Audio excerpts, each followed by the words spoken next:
Each week, the Bible as Literature podcast brings you in-depth discussion of the biblical text in a format short enough for your morning commute, but long enough to be substantive, posing difficult questions meant to keep you engaged. If you value this work, please consider donating as little as 25 cents per episode. That's just $1 per month. To learn more, please visit patreon.com/Bible. That's patreon.com/Bible. Thank you. Hi, this is Father Mark Boulos with the Bible as Literature podcast.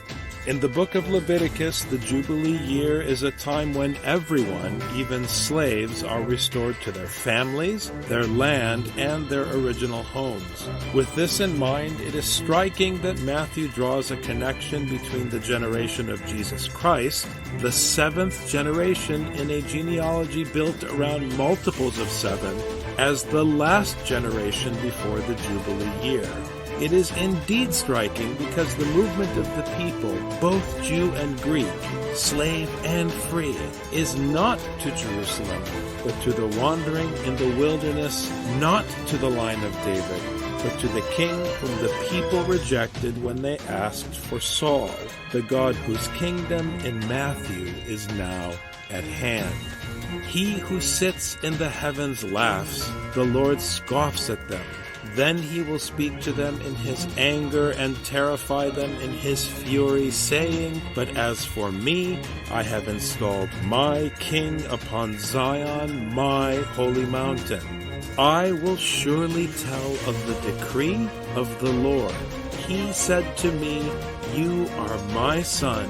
Today have I begotten you. Ask of me, and I will surely give the nations as your inheritance, and the very ends of the earth as your possession.'"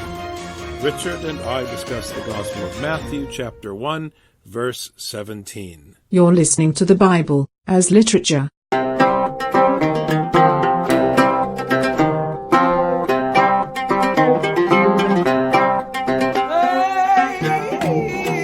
Hi, this is Father Mark Boulos. And this is Dr. Richard Benton. And you are listening to episode 228 of the Bible as Literature podcast. Throughout the course of our discussion of the Matthean genealogy, Richard, you have made the point that we cannot make any assumptions about the placement of names, the choice of names, the structure of the genealogy. All of it is intentional, and we've shown that Matthew is in fact imposing upon a Gentile audience the Hebrew language and the canonical structure of the Old Testament and its storyline. Now we come to verse 17 in Matthew, and it would be easy to assume that when we talk about the number of generations, it's just by chance. But why did Matthew structure it 14, 14, 14? And then why would he waste precious space on the scroll to reiterate the fact that he structured the genealogy 14, 14, 14? Why 14? I mean, he could have done 13, he could have done 15. Is it just a number that he pulled out of a hat because it has to be some number? Or is there something significant about 14? Now, in his commentary on Matthew, Father Paul makes the case that these three sets of 14 relate to the Jubilee year in Leviticus. "You shall sanctify the 50th year and proclaim freedom throughout the land for all its inhabitants. It shall be the Jubilee year for you. You shall return each person to his ancestral heritage, and you shall return each to his family. It shall be a Jubilee year for you. The 50th year you shall not sow, you shall not harvest its aftergrowth, and you shall not pick what was set aside for yourself, for it is a Jubilee year. It shall be holy to you. From the field you eat its crop." Now, the important point about the Jubilee in Leviticus is that 7 is included in the statute regarding the appointment of the year. 7 times 7. So something is going on, and in the Jubilee there's this restoration that takes place.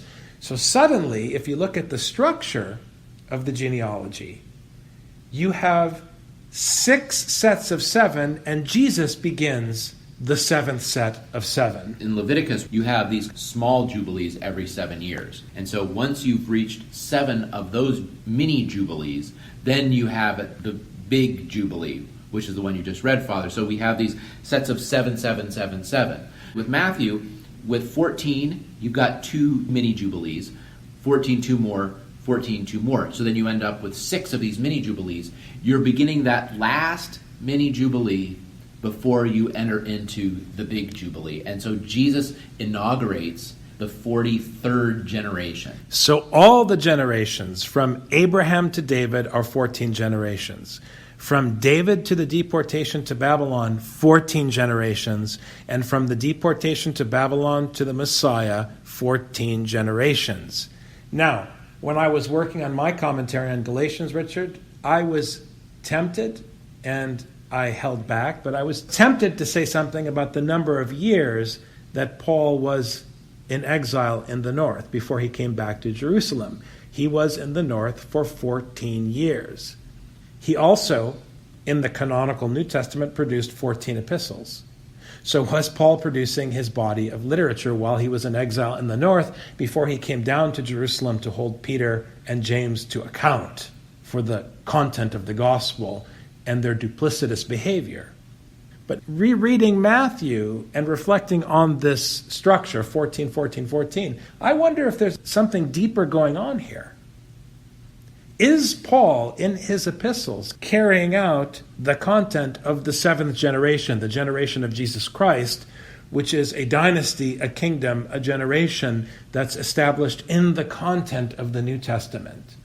It's an open-ended generation that ends time, so to speak, until the end of time. Matthew is telegraphing this idea that this is the beginning of the end. Once Matthew begins the New Testament with 14, 14, 14, the attentive reader, when he or she notices 14 appear later on, will be drawn back to this idea. The number 14 can no longer have a neutral sense. It's no longer simply one more than 13. 14 is a particular number that is used, and yes, we have the 14 years in the wilderness. We have the 14 epistles. How do we then draw these? What is the purpose of hearkening back to Matthew chapter 1 when we get to Galatians, when we get to the end of Hebrews and the end of the 14 epistles ascribed to Paul? We can't not notice. We're not allowed not to notice when 14 keeps appearing. That's simply a data point. It's indisputable. 14 is certainly there, but why? That's the discussion we need to have, and I'm grateful you brought up this point. You cannot simply say that it's just the number 14. You can't. It's literature.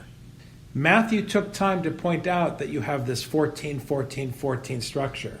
Leviticus deals with the number 7 and multiples of 7. You cannot simply dismiss it. This betrays a kind of ignorance of the science of literature.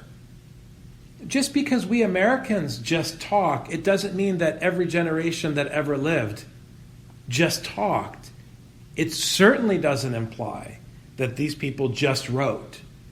The fact that you go on Facebook and just write does not mean that when you write on Facebook, you're a writer in the same way that these people were writers. This is a fallacy. Now, with respect to the last generation, those who think about this genealogy as an historical genealogy then fall into the trap that our college professors fell into when they would try to deal with the New Testament. Why did Paul write as though it were the end of the world and then the end of the world didn't come yet? Was Paul crazy? Was he wrong? Was the New Testament off the mark? These questions, again, betray our inability to think in a manner as sophisticated as the people who wrote this text and the people who received this text. We are less sophisticated. We are less nuanced in our thinking. We are the tastes great, less filling, Democrat, Republican, conservative, liberal, pro-anti generation. Our minds have been dumbed down. We are blind to nuance. We are disinterested in meaning and subtlety. And we certainly have no patience for any literature that isn't binary or black and white. I didn't say simple versus complex. We love complex literature that says nothing, the way that people fall in love with the book of Job for the wrong reason. The writer of Job is making fun of complex language by putting it on the lips of all the villains in the story. The writer of Job is making fun of theodicy by putting it on the lips of Job. Why would God make me suffer? So people embrace the sin in the book of Job, but they ignore the clarity that comes at the end. So I'm not saying that Scripture isn't clear or black and white in that sense, but in its clarity, it has depth and nuance, and people have no patience for this. So when Paul talks about the coming of the Lord, when Matthew implies that this is the last generation, that Jesus begins the seventh set in a series of generations structured according to the number 7,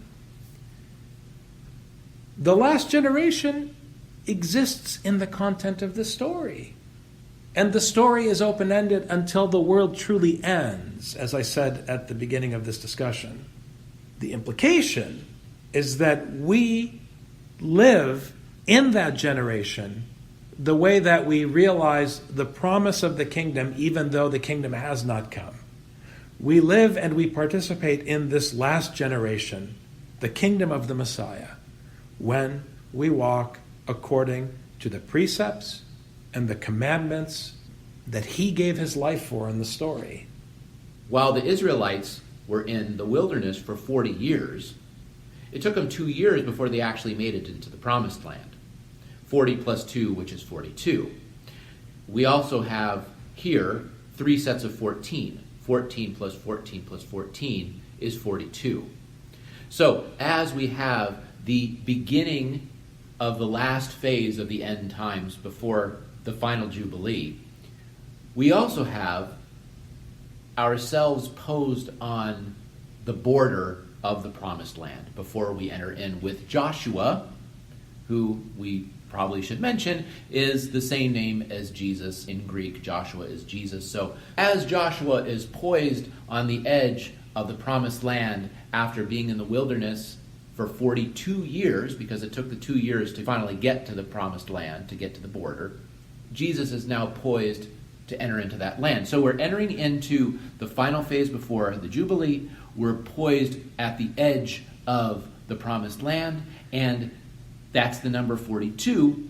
But then we have the fact that it's broken up. Matthew could have said, and from Abraham to Jesus is 42 generations. He didn't say that. He purposely broke it up into 14, 14, 14. We have all this interplay of all these different things going on. It's like when we're looking at the names of the kings. The name of the king means something, but then we have the story from the Old Testament that also comes to bear in the story. We can't say it's A or B or I don't understand what else it could be. We have to keep digging and looking and making the connections we can. Maybe later on we'll find out that these connections were foolish and they don't make sense. I got no problem with that. But we have to lay them out on the table, and we have to tell the story of what we think is going on. Otherwise, we're not paying attention. The point about Joshua and Jesus is critical because it means that Matthew, a disciple in the Pauline school, is doing the same thing that Paul does in Romans. He is saving the Gentiles by putting them in exile together with the Jews. They are in the wilderness because it's only in the wilderness that God's kingdom can be established. It's powerful that you have something that looks and smells like the inauguration speech of an American president or a Roman emperor or whatever, someone who is rising to power and being heralded and they're explaining why he's so great. It's pedigree. So you have this typical paradigm of this pedigree of the leader, of the ruler. But then what you're establishing looks nothing like what any ruler would establish. And when you draw these connections, you begin to understand what Leviticus is saying about the Jubilee year. It's not talking about the kingdom of Judah or the kingdom of Israel the way that we talk about these kingdoms or a united kingdom. It never was. There is no difference between the Old Testament and the New Testament. Remember that the Pauline school is a rabbinic school. They're not inventing something different. So a kingdom was established in the wilderness under the pillar of fire. The people were fed by bread from heaven.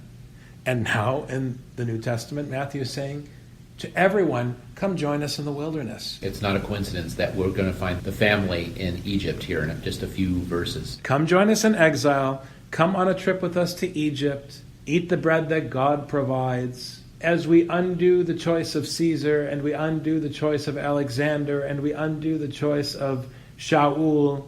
Thanks very much, Dr. Benton. Thank you very much, Father.